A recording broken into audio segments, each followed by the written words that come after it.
नमस्कार दोस्तों, जय हिंद, वंदे मातरम। आप सभी का स्वागत अभिनंदन है टीटी फैमिली शिक्षकों के परिवार जायसवाल कोचिंग सेंटर पर, पावर्ड बाय शिक्षा ही प्रकाश है। दोस्तों, बात करेंगे आपके बाल विकास शिक्षा शास्त्र की क्लास की बात करेंगे। लाइव क्लास रहेगी ये क्लास नंबर 4 है और चैप्टर और बाल विकास अवधारणा और अधिगम का चैप्टर चल रहा है। और सभी को पता है डेली हमारी 7 PM में लाइव क्लास होती है, शाम को 7 बजे।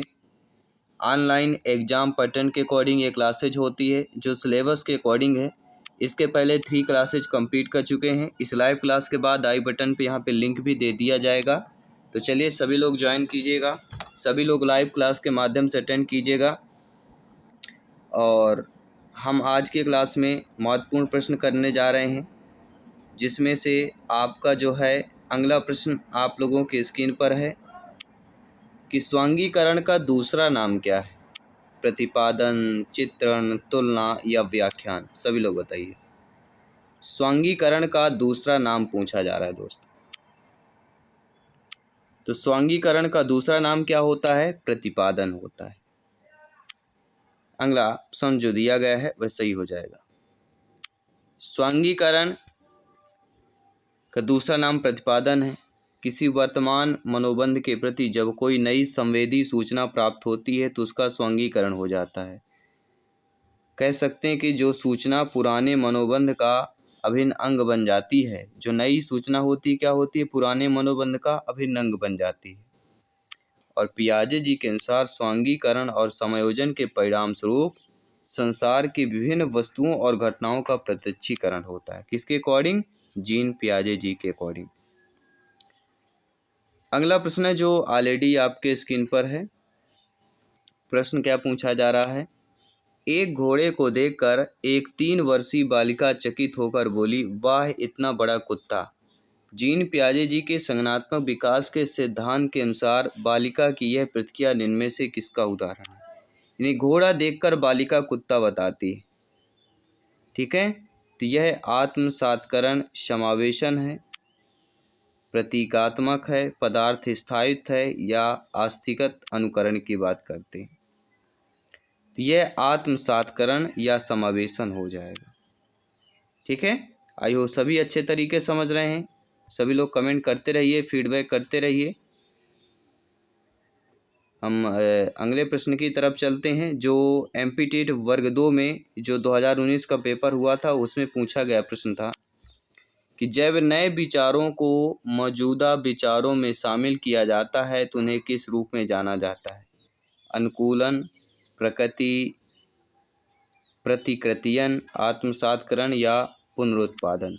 ये MP टेट 26 फरवरी 2019 का सुबह जो पेपर हुआ था उसमें पूछा गया था।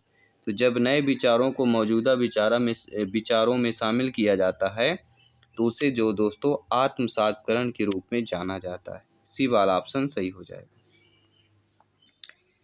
इसी के साथ ही आपका अगला प्रश्न है कि जब बच्चे अपने अनुभवों को अपने वर्तमान स्कीमा में समाहित करते हैं तो इसको क्या कहते हैं? आत्मसात्कीकरण, समायोजन, केंद्रीयता या संरक्षणता की बात करते हैं। तो जब बच्चे अपने अनुभवों को अपने वर्तमान स्कीमा में समाहित कर लेते हैं तो उसे क्या कहा जाता है? आत्मसात्कीकरण कहा जाता है। पहला ऑप्शन नो डाउट सही हो जाएगा।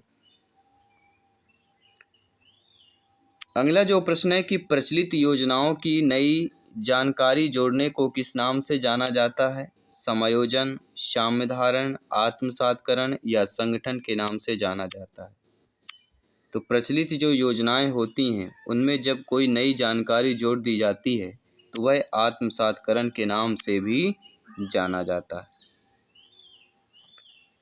अगला जो प्रश्न है कि आने वाली नई सूचना में सुधार ताकि वह पहले स्थापित मानसिक वर्गों में समाहित हो सके क्या कहलाता है?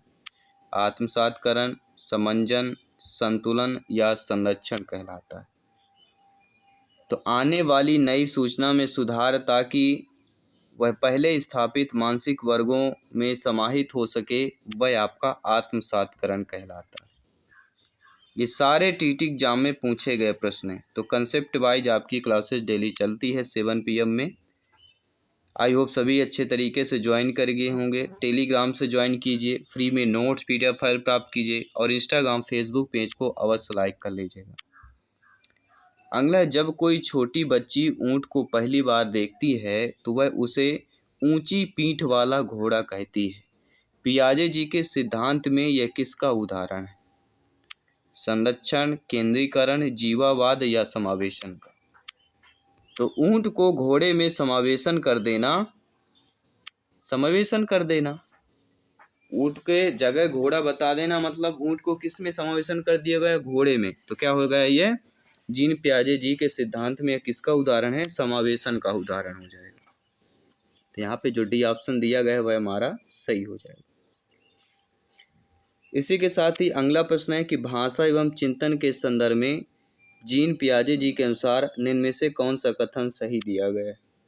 चिंतन भाषा का निर्धारण करता है, भाषा चिंतन का निर्धारण करता है, भाषा और चिंतन दोनों स्वतंत्र प्रक्रिया है, भाषा और चिंतन दोनों आंतरिक प्रवृत्तियां। तो जीन पियाजे जी के अनुसार जो कथन हमारा सत्य दिया गया है कि चिंतन जो है भाषा का निर्धारण करता है, पहला ऑप्शन सही हो जाएगा। क्योंकि हम सभी लोग जानते हैं कि पहले विचार फिर भाषा आती है, तो इसके अनुसार पहले बच्चों का विकास होता है फिर भाषा आती है, और बच्चे जो है अहम केंद्रित या आत्म केंद्रित भाषा का प्रयोग करते हैं। ईगो सेंट्रिक की बात करेंगे। पियाजे का मत है कि छोटे बच्चों द्वारा भाषा का प्रयोग अपने व्यवहार को नियोजित एवं निर्देशित करने के लिए किया जाता है। यह प्रश्न आ सकता है, किसका मतन है, किसका कथन है कि छोटे बच्चों द्वारा भाषा का प्रयोग अपने व्यवहार को नियोजित एवं निर्देशित करने के लिए किया जाता है? जीन पियाजे जी का मत है। इसके साथ ही हम अगले प्रश्न की बात करेंगे। निम्नलिखित में से कौन सा विकास सिद्धांत इस बात का समर्थन करता है कि बच्चे में संज्ञानात्मक विकास सांकेतिक भाषा विकास का पूर्वगामी है? पियाजे का संज्ञानात्मक विकास सिद्धांत, वाइगोस्की का सामाजिक सांस्कृतिक सिद्धांत, एरिक्सन का मनोवैज्ञानिक सामाजिक सिद्धांत, बंडूरा का सामाजिक अधिगम सिद्धांत। 5 प्रश्न आपके क्लियर हो गए। पियाजे संज्ञानात्मक विकास सिद्धांत किसका है? जीन पियाजे जी का। सामाजिक सांस्कृतिक सिद्धांत वाइगोस्की का। मनोवैज्ञानिक सामाजिक सिद्धांत एरिक्सन का। सामाजिक अधिगम सिद्धांत बंडूरा का। लेकिन वह विकास सिद्धांत इस बात का समर्थन करे जो संज्ञानात्मक विकास को सांकेतिक भाषा जो है विकास का पूर्वगामी हो, वह कहलाएगा पियाजे जी का संज्ञानात्मक विकास का सिद्धांत। पहला ऑप्शन सही हो जाएगा। ठीक है। और बाकी वाइगोस्की ने अपने सामाजिक संस्कृत सिद्धांत में बताया है कि बालकों से पहले भाषा का जन्म होता है, तत्पश्चात विचार आते हैं। तो वाइगोस्की का यह कहना है, वाइगोस्की कहना है कि बालकों में पहले भाषा का जन्म होता है, बल्कि जीन पियाजे जी इसका विपरीत कहते हैं। पियाजे जी के सिद्धांत में वह प्रक्रिया जिसमें एक बच्चा एक नए अनुभव का बोध करने के लिए अपने स्कीमा को रूपांतरित और संशोधित करता है, क्या कहलाती है? अनुकूलन, समायोजन, संरक्षण, केंद्रीकरण। तो पियाजे जी के सिद्धांत में वह प्रक्रिया जिसमें एक बच्चा नए अनुभव का बोध करने के लिए अपने स्कीमा को रूपांतरित और संशोधित करता है, तो वह समायोजन कहलाती है। रूपांतरित और संशोधित मतलब समायोजन की बात करेंगे। और जीन पियाजे जी के अनुसार समायोजन तब होता है जब हम जो पहले से जानते हैं उसे संशोधित करते हैं, ताकि नई जानकारी बेहतर तरीके से समाहित हो सके। इसके साथ ही आपका अगला प्रश्न है, समायोजन घटित होता है जब।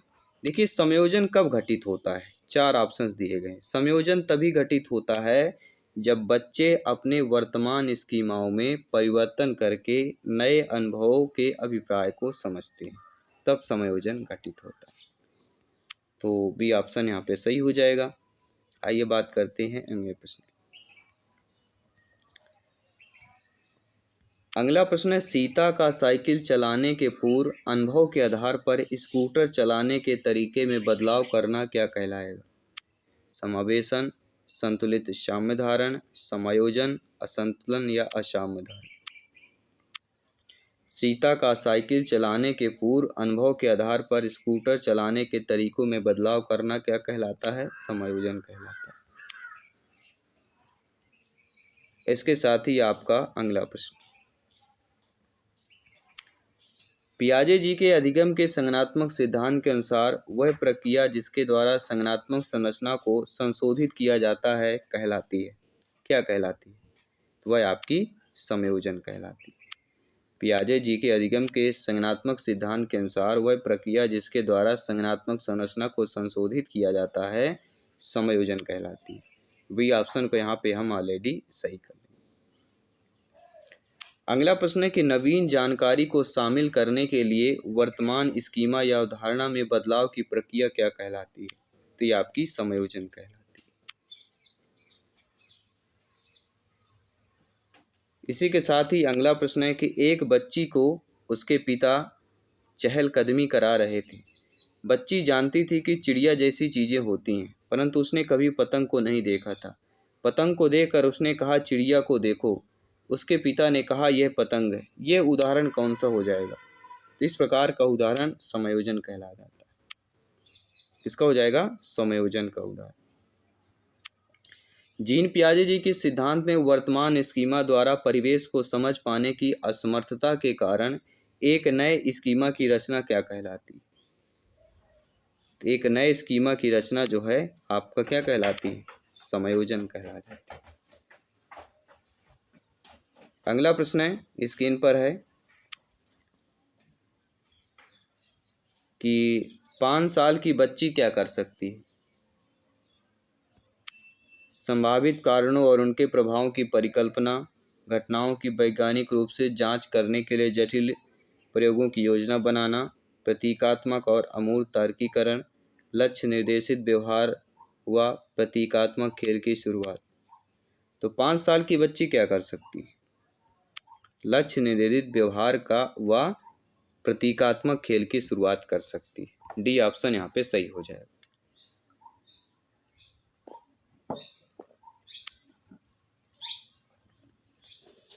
क्योंकि हम सभी जानते हैं जीन पियाजे जी की दी गई अवस्था के अनुसार बच्ची पूर्व संक्रियात्मक अवस्था में है, क्योंकि 5 साल बताया गया है, जिसकी अवधि 2 से 7 वर्ष है। और इस अवस्था में बालक में भाषाईकरण, समाजीकरण, आत्मकेंद्रिता के गुण विकसित होते हैं। पूर्व संक्रियात्मक अवस्था में बच्चे प्रतीकात्मक के रूप में सोचना प्रारंभ करते हैं, भाषा अधिग्रहण के कौशल को विकसित करते हैं और बच्चे इस अवस्था में एक समय में एक ही वस्तु पर ध्यान केंद्रित कर पाते हैं। ये भी ध्यान देना। अगला प्रश्न देख लेते हैं, पूर्व संक्रियात्मक अवस्था के बच्चों के लिए शिक्षकों को क्या करना चाहिए? आप सभी लोग भावी अध्यापक अध्यापिकाएं हैं, शिक्षक बंधु हैं। जब आपकी नियुक्ति होगी, आप लोग अध्यापक अध्यापिका बनेंगे, तो मूल संक्रियात्मक अवस्था के बच्चों के लिए शिक्षिका को क्या करना चाहिए? 4 ऑप्शंस आपके एग्जाम में दिए रहेंगे। तो शिक्षकों को क्या करना चाहिए? वस्तुओं और विचारों को जटिल में वर्गीकृत करने के मौके मुहैया कराने चाहिए। जो वस्तु और विचार हैं जटिल वर्गीकृत करने में क्या है, बच्चों को मौका देना चाहिए, उनका मुहैया कराना चाहिए। तो मूल संक्रियात्मक अवस्था जीन पियाजे जी की तृतीय अवस्था 7 से लेकर 11 वर्ष तक की अवस्था कहलाती है। ये आप सभी लोग जानते हैं, ठीक है। इसी के साथ ही आपका अगला प्रश्न आपके स्क्रीन पर है कि मूल संक्रियात्मक अवस्था के बच्चे को पढ़ाते हुए एक शिक्षिका को क्या नहीं करना चाहिए? तो देखिए, वर्गीकरण के मौके देना चाहिए, मूल संसाधन होना चाहिए, क्रमित करने के कार्य देना चाहिए। ये तीनों जो है मूल संक्रियात्मक अवस्था के बच्चे को पढ़ाते समय शिक्षिका को करना चाहिए। लेकिन ऐसी समस्याएं देना जिनमें अमूर्तता की आवश्यकता है, यह नहीं होगी, क्योंकि बच्चा मूर्त अभी मूल संक्रियात्मक अवस्था में है और अमूर्तता की आप नहीं पूछ सकते, ठीक है। आगे के लेवल के नहीं पूछ सकते। जिस लेवल का बच्चा है उसी लेवल के प्रश्न करें, उसी लेवल तक के प्रश्न पूछें। अगला जो प्रश्न है कि निम्नलिखित में से कौन सा युग्म सही मिलान दिया गया है? यहाँ पे 4 ऑप्शंस आपके स्क्रीन पर दिए गए हैं। तो सही मिलान जो हमें लगा कि मूल संक्रियात्मक अवस्था में बच्चा क्या करता है, वर्गीकरण व संरक्षण ही कर पाता है। क्या कर पाता है? वर्गीकरण और संरक्षण कर पाता है जीन पियाजे जी की तृतीय अवस्था में। इसके साथ साथ इस अवस्था में बच्चा ठीक प्रकार से तर्क करने योग्य हो जाता है। बालक में पहचानना, विभेदीकरण, वर्गीकरण के गुण पाए जाते हैं। इसमें बालक के अंदर तर्क चिंतन का विकास प्रारंभ हो जाता है। बालक अनेक तार्किक क्रियाएं करने में समर्थ हो जाता है। ये सारी चीज़ें आपकी संक्रियात्मक अवस्था की बात करते हैं, मूर्त संक्रियात्मक अवस्था की बात करते हैं। अगला, पियाजे जी के संज्ञानात्मक विकास के सिद्धांत के अनुसार स्वयं व पर्यावरण के बीच संतुलन की खोज की प्रक्रिया क्या कहलाती है? साम्यीकरण, संगठन, समावेशन या समायोजन। तो आप सभी लोग जानते हैं, ज्ञानी सर्व व्याख्याता लोग हैं, कि जीन पियाजे जी के संज्ञानात्मक विकास के सिद्धांत के अनुसार स्वयं व पर्यावरण के बीच संतुलन की खोज की प्रक्रिया ही साम्यीकरण कहलाती है। पहला ऑप्शन यहाँ पे सही हो जाएगा। नो डाउट सभी समझ गए होंगे। आइए बात करते हैं अगले प्रश्न की। जीन पियाजे जी के अनुसार एक सतत प्रक्रिया जो मानसिक संरचनाओं को परिष्कृत और परिवर्तित करती है कहलाती है। नकल उतारने जैसा व्यवहार, वस्तु स्थायित्व, समावेशन या संतुलीकरण। तो जीन पियाजे जी के अनुसार एक सतत प्रक्रिया जो मानसिक संरचनाओं को परिष्कृत और परिवर्तित करती है वह आपकी संतुलीकरण कहलाती है। डी ऑप्शन आपका यहाँ पे सही हो जाएगा। सारी चीज़ें क्लियर हो रही हैं? सभी कमेंट करते रहिएगा। डेली 7 PM में लाइव क्लास जुड़िए। जो लोग 7 PM में नहीं आ पाते हैं फिर भी ये वीडियो बना रहेगा तो वीडियो देखिए, सारे प्रश्नों को अटेंड कीजिए। चलिए अगला प्रश्न देख लीजिए। एक 5 वर्ष की बच्ची यह तर्क करने में विफल रहती है कि जब पानी को एक लंबे और संकीर्ण गिलास से एक चौड़े बर्तन में स्थानांतरित किया जाता है तो पानी की मात्रा समान रहती है। पियाजे जी के अनुसार इसका क्या कारण हो सकता है? 4 कारण आपके दिए गए। 4 कारणों में से कौन सा कारण जो है आपका हो सकता है? तो एक 5 वर्ष की बच्ची यह तर्क करने में विफल रहती है कि जब पानी को एक लंबे और संकीर्ण गिलास में एक चौड़े बर्तन में स्थानांतरित किया जाता है तो पानी की मात्रा समान रहती है। पियाजे जी के अनुसार इसका कारण है प्रतिवर्ती सोच नहीं रखती। क्या है वह? प्रतिवर्ती सोच नहीं रखती, इसका प्रमुख कारण है। क्योंकि पियाजे जी के अनुसार इसका मतलब यह होता है कि बच्ची जो है पूर्व संक्रियात्मक अवस्था में, जिसके फलस्वरूप वह प्रतिवर्ती सोच नहीं रखती है। आयतन, भार, माप तौल की जानकारी न होने के कारण वह सतही एवं आयतन संबंधी परिवर्तन को समझने में विफल हो जाती है और पानी की समानता का निर्धारण चौड़े गिलास में पानी को ज़्यादातर बताकर करती है। तो सारी चीज़ें क्लियर हो गई। अगला प्रश्न, पूर्व संक्रियात्मक अवस्था के बच्चे के लिए शिक्षक को क्या करना चाहिए? अभी शिक्षिका वाला प्रश्न आया था, अब शिक्षक वाला प्रश्न आ गया। अब शिक्षक क्या करेंगे? किस अवस्था में? पूर्व संक्रियात्मक अवस्था के बच्चे के लिए एक शिक्षक को क्या करना चाहिए? एक शिक्षक को मूर्त संसाधनों व बहुत सी दृश्य श्रव्य सामग्री का प्रयोग करना चाहिए। पहला ऑप्शन नो डाउट सही हो जाएगा। ठीक है, पियाजे जी ने कहा भी है, क्या कहा है? कि वे अभी तक ठोस तर्क को नहीं समझते हैं। एक ऐसा चरण है जहां बच्चा कल्पना नहीं करता बल्कि देखकर सुनकर घटनाओं के क्रम को समझता है और वह पूर्ण संक्रियात्मक अवस्था। इसी संदर्भ में पूर्व संक्रियात्मक अवस्था के बच्चों के लिए शिक्षक को मूर्त संसाधनों या बहुत सी दृश्य शब्द सामग्री का प्रयोग करना चाहिए। इसी के साथ ही आपका अगला प्रश्न, पूर्व संक्रियात्मक अवस्था में कौन सी संज्ञानात्मक क्षमता आती है? अमूर्त सोच की क्षमता, लक्ष्य निर्देशित व्यवहार की क्षमता, दूसरे का नजरिया लेने की क्षमता, परिकल्पनात्मक निगमनात्मक सोच की क्षमता। तो पूर्व संक्रियात्मक अवस्था में बच्चे में जो है कौन सी संज्ञानात्मक क्षमता आती है? तो लक्ष्य निर्देशित व्यवहार की क्षमता आ जाती है। बी ऑप्शन नो डाउट सही हो जाएगा। ठीक है, चलिए बात कर लेते हैं आपके अगले प्रश्न की। दोस्तों, पियाजे जी के अनुसार एक शिक्षक का और होना बहुत जरूरी है। गतिशील और लचीला, संरचित और अनम्य, सहानुभूतिपूर्ण, पारदर्शी, यांत्रिक और व्यवहारवादी। तो पियाजे जी के अनुसार एक शिक्षक का जो है गतिशील और लचीला होना बहुत जरूरी है। क्योंकि यदि शिक्षक कक्षा में सक्रिय होकर बच्चों के साथ किसी भी कार्य को भागीदारी रखेगा तो बच्चे शिक्षक से अभिप्रेरित होकर मोटिवेशन होकर स्वयं ही कार्य में रुचि दिखाएंगे, इंटरेस्ट लेंगे। इससे एक प्रभावी कक्षा कक्ष का निर्माण होगा। और शिक्षक के लिए लचीला होना भी इसलिए आवश्यक होता है क्योंकि कक्षा कक्ष में विभिन्न बौद्धिक स्तर के बालकों का समावेश होता है।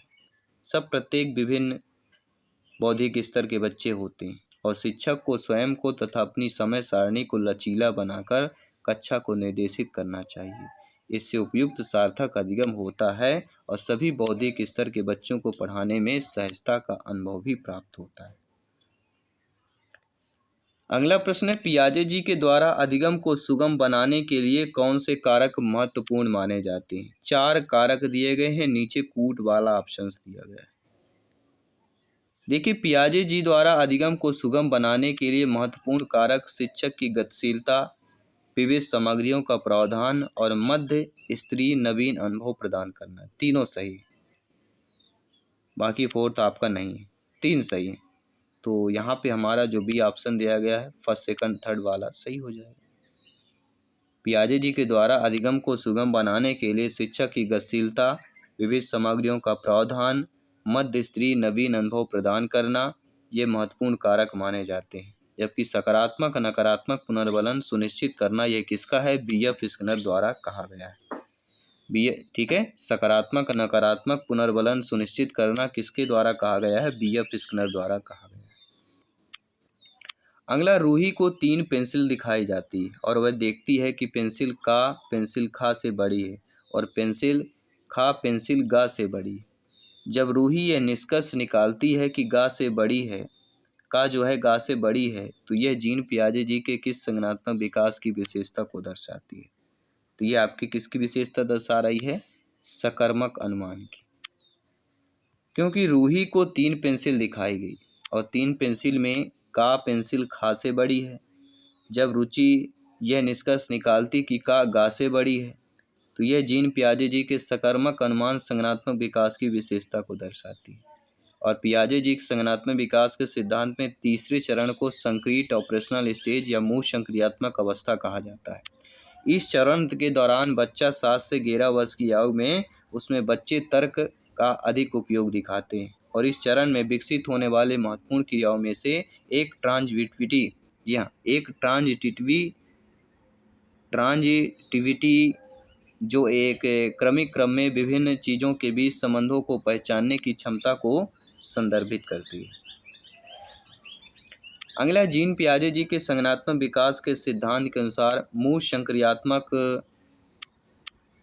चरण में बालक किसके करने योग्य हो जाता है? जीन पियाजे जी के संज्ञानात्मक विकास के अनुसार मूर्त में तृतीय चरण में बालक किसके करने योग्य हो जाता है? तो प्रतिवर्तन के करने योग्य हो जाता है। ठीक है, किसकी बात करेंगे? प्रतिवर्तन करने योग्य हो जाता है। इस अवस्था के दौरान बालक जो है अकेले विषय को बहुविध आयामों के बारे में सोचने में समर्थ हो जाता है, जिसमें बालक में विचार को विपरीत ले जाने की योग्यता और विचार विपरीत एवं आगे ले जाने की योग्यता होती है। उदाहरण के लिए मूल संक्रियात्मक अवस्था में बालक 10 से लेके 1 तक उल्टी गिनती कर सकता है। तो बच्चा जो है जीन पियाजे जी की किस अवस्था में 10 से लेके 1 तक उल्टी गिनती कर सकता है? जीन पियाजे जी की तृतीय अवस्था मूल संक्रियात्मक अवस्था की बात करें। अगला, जीन पियाजे जी के सिद्धांत में क्रमबद्धता किस संदर्भ में प्रयोग हुआ है? जी हाँ, क्रमबद्धता की बात करेंगे। तो यहाँ पे क्रमबद्धता की बात कर रहे हैं और नीचे आपके ऑप्शंस दिए गए हैं। तो जीन पियाजे जी के संबंध में सिद्धांत में क्रमबद्धता जो है किसमें प्रयोग हुआ है? तो वस्तुओं को किसी एक आयाम जैसे लंबाई पर आधारित क्रम देना, इस पर प्रयोग हुआ है। बाकी तीनों ऑप्शंस भी दिए गए हैं। तो आई होप ये क्लास बहुत ही अच्छी रही होगी, बहुत ही अच्छे तरीके से आपने समझा। डेली 7 PM में लाइव क्लास होती है। अगर आप 7 बजे हमारी लाइव क्लास नहीं अटेंड कर पाते हैं तब भी आपको वीडियो रहता है, फ्री ऑफ कॉस्ट रहता है। डेली आइए, विजिट कीजिए, प्रिपरेशन को बेहतर कीजिए, पेडागॉजी बाल विकास के क्वेश्चनों को पक्के कीजिए।